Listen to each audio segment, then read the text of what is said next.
Today we honor James Foley with the 2014 OXI Day Award for his courage and his values in defense of peace, liberty, and freedom. As a frontline journalist, he took on the important job of shining a light on some of the darkest parts of the world. He was a voice for so many who had been silenced, and he fought always to bring us the truth.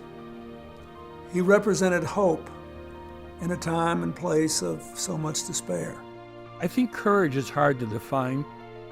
I think we all want to be courageous and we think we might be, but you don't know until you are tested. His life challenges us. We can't let his death be in vain. His life is a model of what a 21st century citizens ought to be. And now it's our turn to model his story, to share it with others.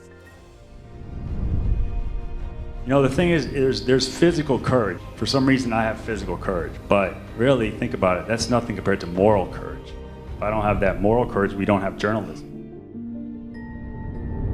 An act of moral courage is about believing in humanity, making an active daily choice to pull that goodness into your life, to make a decision to own it, to build it, to invest in it, to hope, to take the risk that as a human community we can be better and we can do better.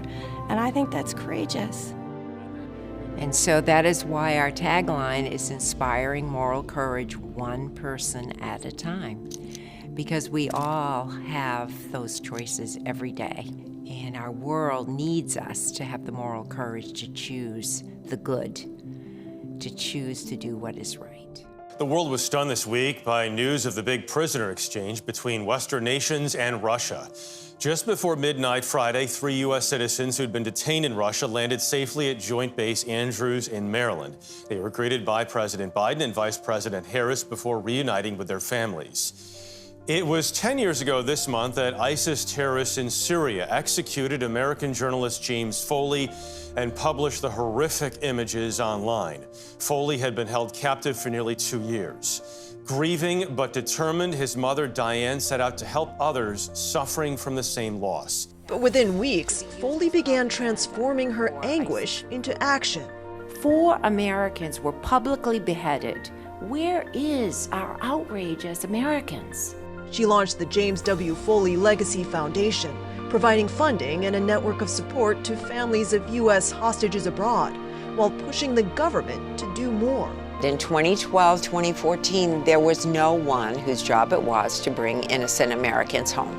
In 2015, then-President Barack Obama created a cross-agency team, bringing the White House, State Department, and FBI together to prioritize and coordinate hostage response efforts, including appointing, for the first time, a special presidential envoy for hostage affairs. None of this would have happened without Diane Foley. She's been that instrumental. Absolutely.